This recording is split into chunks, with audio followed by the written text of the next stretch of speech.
안녕하십니까 시청자 여러분. 이 시간은 우리 방송국에서 처음으로 시도하는 주간 성경 공부 시간입니다. 성경 속으로, 다시 말해서 성경 자체를 놓고 우리 펴서 같이 공부하는 시간입니다. 이것은 설교나 예배 시간이 아니고 또 신학교 강의 시간이 아닙니다. 누구든지 함께 성경을 펴고 배울 수 있도록, 그래서 신앙의 깊이가 생기고 믿음이 약했던 분은 강해지고 또 믿음이 없던 분들은 함께 이 말씀을 공부하면서 믿음이 생기기를 바랍니다. 창세기부터 요한계시록까지 한 곳도 어느 곳도 덜 부족한 것, 즉 중요치 않은 것이 없습니다. 그중에 이 시간은 매주 로마서를 중심으로 해서 하나님 말씀을 배우고자 합니다. 이 시간에 하나님 말씀을 사랑하는 분, 성경을 사랑하는 분들은 성경을 직접 펴서 놓고, 할 수 있으면 옆에 노트를 펴놓고 기록하면서 공부하시면 좋겠습니다. 소설도 아무리 베스트셀러라고 해도 한 번 읽으면 덮어놓습니다. 두세 번 읽을 수도 있습니다. 그러나 성경은 나의 사랑하는 책, 비록 헤어졌으나 헤어질 정도로, 달할 정도로 읽는 것이 성경입니다. 제 주변에도 100번 이상 읽은 분도 많이 있지요. 모든 성경은 하나님의 감동으로 된 것으로 교훈과 책망과 바르게 함과 의로 교육하기에 유익하니, 그렇게 유익할 뿐 아니라 이 말씀이 하나님의 사람으로 온전케 하며 모든 선한 일을 행하기에 온전케 하는 책이라고 그랬습니다. 그래서 아직 신앙이 다 있는 분이라도 하나님 말씀은 좀 더 깊이, 성경 속으로 깊이 들어가서 확실하게 배우면 기초가 견고해지는 것입니다. 오늘은 성경 공부하는 성경 속으로 첫째 시간입니다. 아직 준비 안 된 분도 계시겠지만 오늘은 로마서의 개요를 공부하겠습니다. 이 윤곽을 배워놓으면 그 다음에 이 공부하는 데 크게 도움이 됩니다. 종종 많은 교인들이 여기저기서 어깨너머로 들은 상식들이 있습니다. 교회 가서 설교 듣기도 하고 여기저기 책과 방송을 통해서 들어서 이렇게 단편적인 지식을 많이 가지고 있을 수 있습니다. 근데 거기에 중요한 건 그걸 잘 모아서 한 그림이 되게 되는 것입니다. 이 로마서는 성경 중에서도 사도 바울이 쓴 것으로 우리가 믿고 있는 것인데 상당히 체계가 있는 그런 서신입니다. 그래서 로마서만 자세히 공부해도, 차근차근히 읽고 잘 내용을 이해하기만 하면 신앙의 기초가 아주 분명해지는 것입니다. 그래서 오늘은 그 첫 번째 시간이기 때문에 로마서 전체 개요를 보려고 합니다. 로마서는 1장부터 16장까지 있습니다. 저는 이 시간을 준비하면서 다시 한번 짧은 시간에 로마서를 읽어봤습니다. 부지런히 읽었더니 1시간 반 정도의 1장부터 16장까지 읽을 수 있었습니다. 좀 너무 빨랐지요. 조금 천천히 하면 2시간이면 1장부터 16장까지 읽을 수 있습니다. 한 장 읽는데 한 5분 정도 걸리는 분이라면 16장이니까 80분이 걸리겠지요. 그러나 그렇게 성경을 빨리 읽을 필요는 없습니다. 조금 천천히 읽어서 몇 시간 걸려도 한번 다시 읽고 보면 이것이 얼마나 맛있는 것, 얼마나 귀한지, 여러분 성경의 맛을 보면 참 좋겠습니다. 오늘 이 시간에 필요한 개요를 먼저 공부할 텐데 이것을 가능하면 노트에 적어 놓으셨다가 다시 보시면서 성경을 읽어가면 크게 도움이 될 것입니다. 로마서는 1장부터 16장까지 있습니다.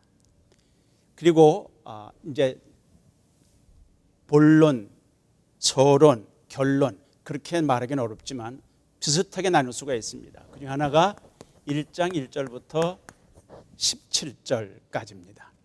그리고 마지막에 가면은 15장 14절부터 마지막 절 16장 27절. 이것이 부분적입니다. 보십시오. 여기 맨 처음에 1장 1절부터 17절까지는 이 로마서를 누가 썼는지 또는 그 상황, 아주 간단한 머릿말이 나와 있습니다.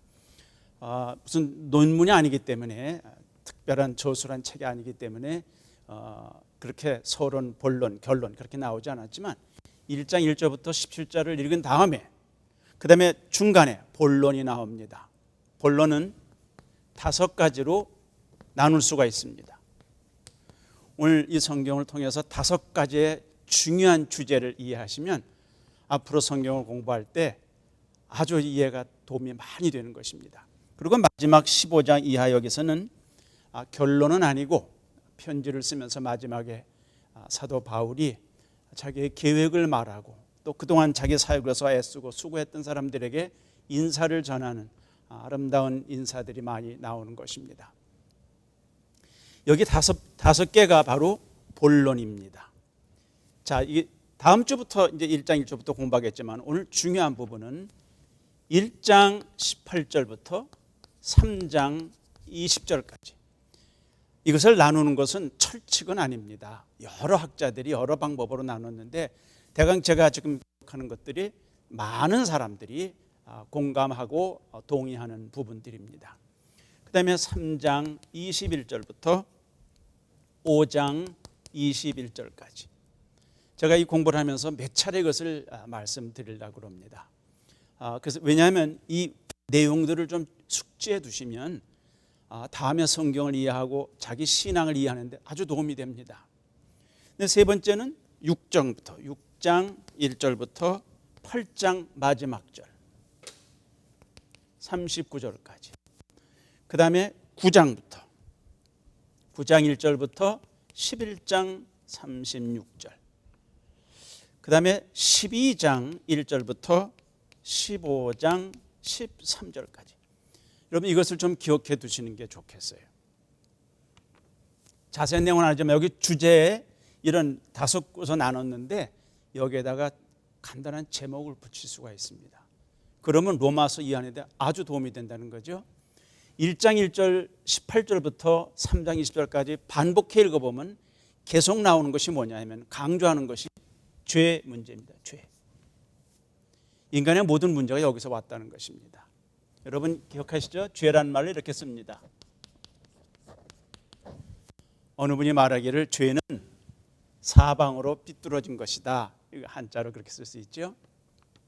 죄 문제가 신앙의 가장 밑바닥에 있는 문제다 하는 것입니다. 그래서 다른 걸 다 하기 전에 이 문제부터 다뤄야 된다는 거예요. 여러분 예수님께서 처음에 설교하실 때 첫 번째 설교가 뭐였냐면 회개하라. 천국이 가까웠다 그랬습니다. 세례 요한도 회개하라 그랬습니다. 회개가 없는 신앙이 있죠. 요즘에 그냥 좀 잘 살고 건강해지고 복받기 위해서 예수 믿는다 그러면 조금 부족한 부분이 있다 하는 것입니다. 기본적으로 듣기는 그렇게 행복한 말은 아닐지 모르지만 죄 문제를 먼저 다뤄야 됩니다. 그리고 3장 21절부터 5장 21절까지 가면 그 다음 분위기가 달라집니다. 성경 읽으면서 금방 달라지는데 그것은 구원에 관한 것입니다. 다시 말해서 죄 문제 해결에 관한 것입니다. 그런데 이 앞에 문제를 다루지 않으면 구원은 뭔지 의미가 없습니다. 먼저 죄 문제가 있어서 아이고 내가 죄인이구나, 내가 잘못됐구나, 그걸 알아야 구원의 의미가 있다는 것이죠. 근데 사람들이 이 앞에 있는 말은 듣기 싫어합니다. 별로 즐거워하지 않습니다. 그러나 구원받고 은혜 받는 건 좋아하지 않습니까? 로마서의 특징 중에 강점 중에 하나가 상당히 체계적으로 우리 신앙을 인도하고 있다 하는 것입니다. 5장까지 봤습니다. 6장, 7장, 8장 석장을 읽어보면 조금 다른 뜻이 나옵니다. 거기 뭐냐 하면 이걸 우리가 이런 성경적인 용어로, 신학적인 용어로 성화라고 합니다. 성화. 다시 말해서 거룩하게 변화한다 그런 것이죠. 한 번에 탁 천사가 되는 게 아니고 예수 믿으면 피조물이 새로운 피조물이 되는 건 사실입니다. 그러나 하루아침에 천사가 되고 죄가 하나도 없어서 날아다니는 것도 아니지 않습니까? 매일매일 현장에 살면서 갈등하고 삽니다. 이 내용을 읽다 보면 사도 바울도 얼마나 고민했는지, 자기 하나님 분명히 믿는 사람인데, 변화받은 사람인데 고민하는 걸 알 수 있습니다.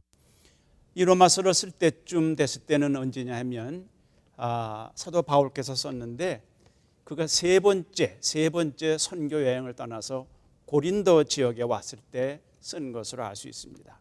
대략 AD 55년부터 57년, 그때는 지금처럼 정확한 날짜가 없지만 대략 그때입니다. 그렇다면 바울이 저 다메섹에서 가다가 다메섹에서 변화받았던 예수님의 음성을 들었던 때로부터 적어도 25년이 지난 때입니다.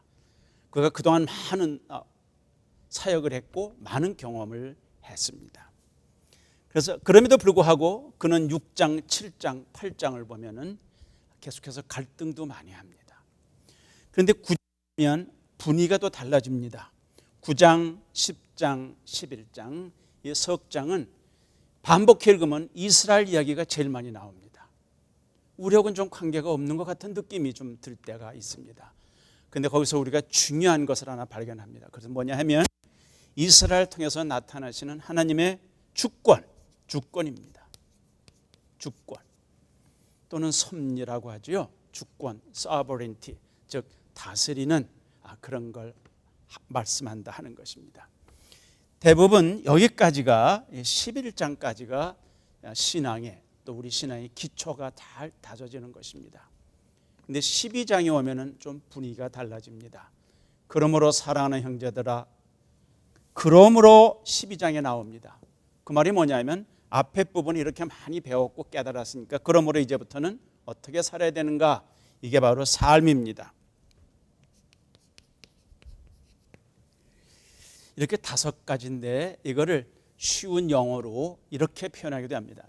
죄 문제는 sin, 그것도 죄죠. sin, 이런 어려운 단어는 아니죠. 구원, 그러면 salvation. 제가 여기 스페이스가 없어서 짧게 씁니다만 성화라는 단어가 좀 어렵지요. 그러나 sanctification 그러죠.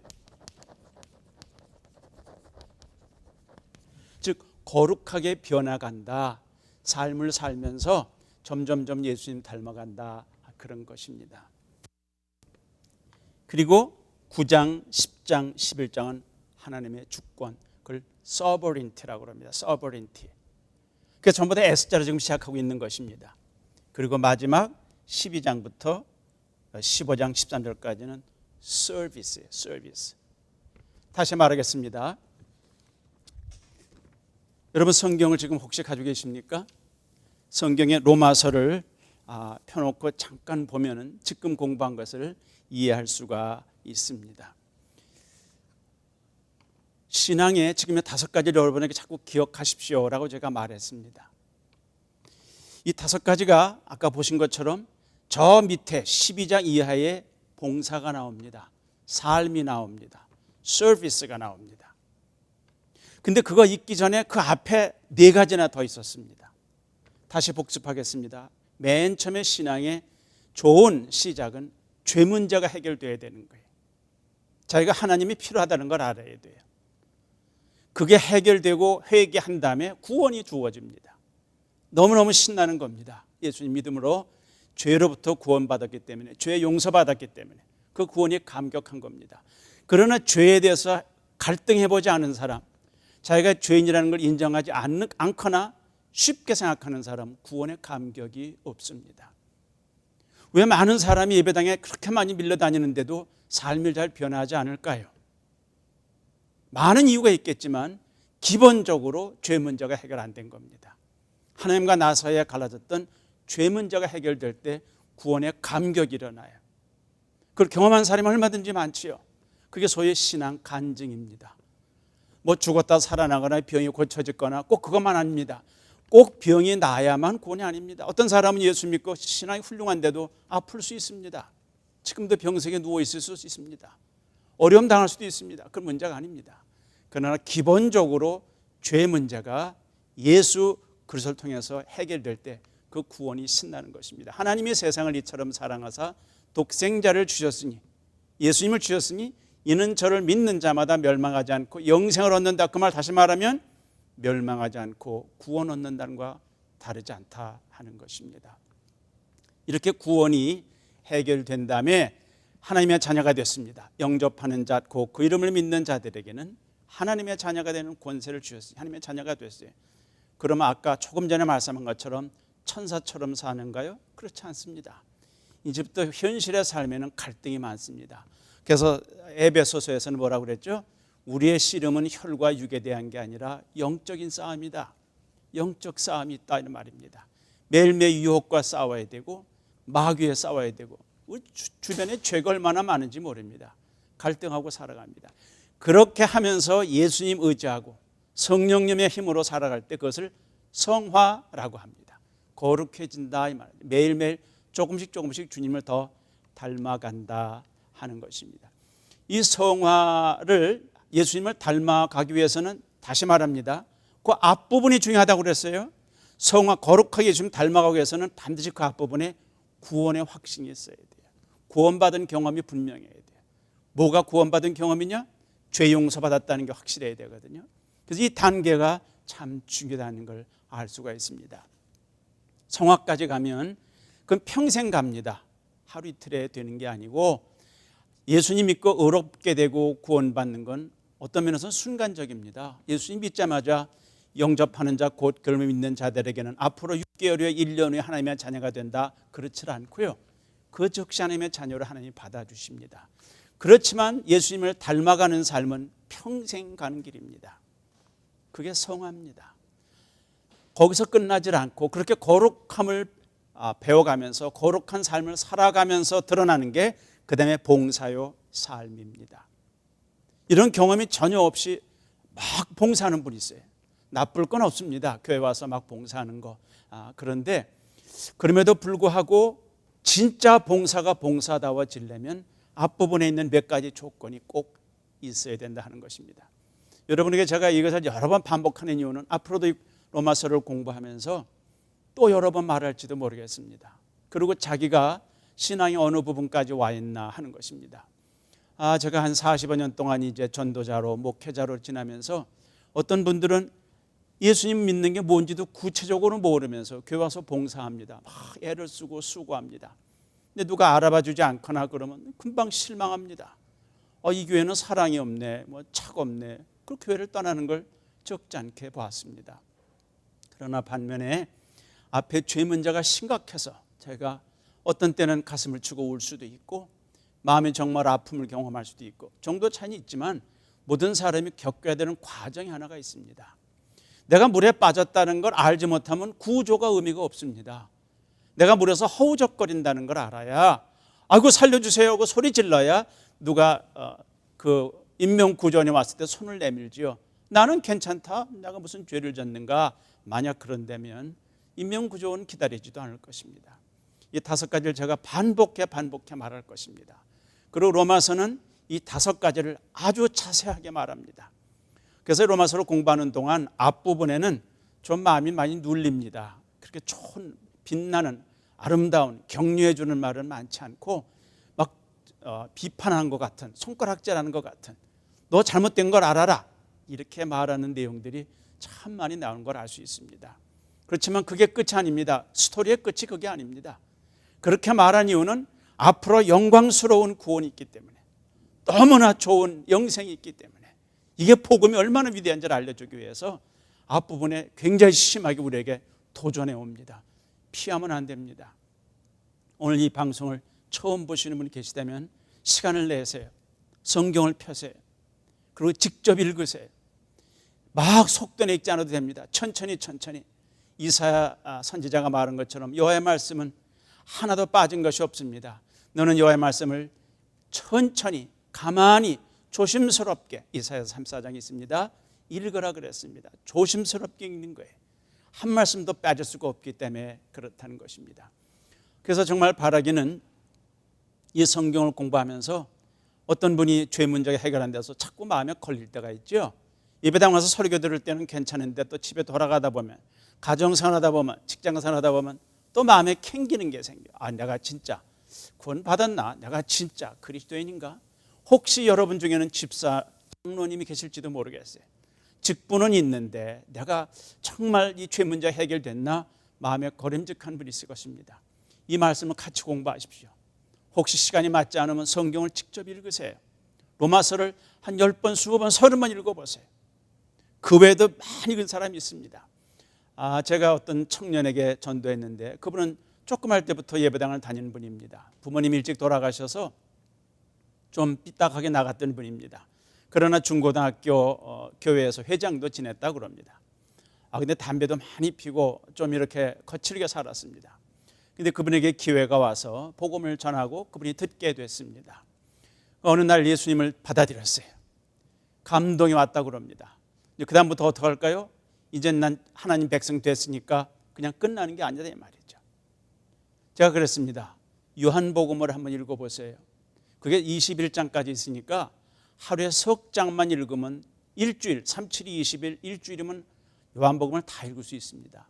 석 장 읽는데 20분도 잘 안 걸립니다. 읽으십시오. 하시겠습니까? 그때 그분이 하신다고 그랬어요. 그리고 얼마 후에 만났는데 하루에 석 장씩 읽으니까 일주일 만에 다 읽더랍니다. 근데 그게 좀 성에 차지 않아서 어떤 때는 하루에 7장도 읽고 나중에는 하루에 21장을 다 읽다 보니까 저하고 만났을 때 한 50번 이상을 읽고 왔더라고요. 여러분 이해하세요? 얼굴이 달라졌어요. 말이 달라졌어요. 하나님 말씀은 살았고 운동력이 있어 좌우에 날선 검보다도 예리하여 혼과 영과 및 관절과 골수를 찔러 쪼개까지 한다 그랬어요.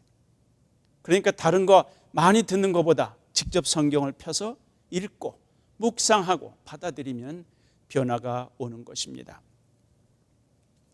오늘은 이 5가지를 중심으로 했지만 이제 로마서를 직접 한 펴서 우리 앞부분 잠깐만 보겠습니다. 여러분 성경 가지고 계시면 펴시기 바랍니다. 로마서 1장 1절을 보겠습니다.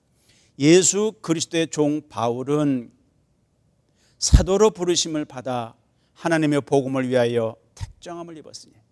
여러분 성경을 볼 때 그저 이렇게 한번 쑥 지나가지 마시고 그게 무슨 뜻인가 다시 돌아와서 해보세요.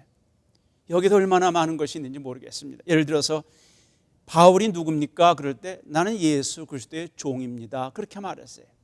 이게 자기의 정체성입니다. 아이덴티티예요. 저는 미국에 살고 저희 자녀들도 소위 1.5세입니다. 그래서 한국 사람인지 미국 사람인지 모르죠. 참 헷갈릴 때가 있습니다. 물론 여권은 미국 여권을 가지고 있겠지만 그러나 코리안 아메리칸 뭐 이런 표현하죠. 정체성이 혼돈이 올 때가 많습니다. 요즘에 특별히 자녀들이 그렇죠. 근데 이 바울은 나는 종입니다. 이 종은 묶여 있는 종입니다. 또 월급 받는 그런 사람이 아니고 노예와 같은 것이지요. 종이 있다면 주인이 있게 되어 있습니다. 누가 주인이냐? 예수 그리스도님이, 예수 그리스도가 주인이다. 큐리어. 주인은 이 종 관계가 아주 분명합니다.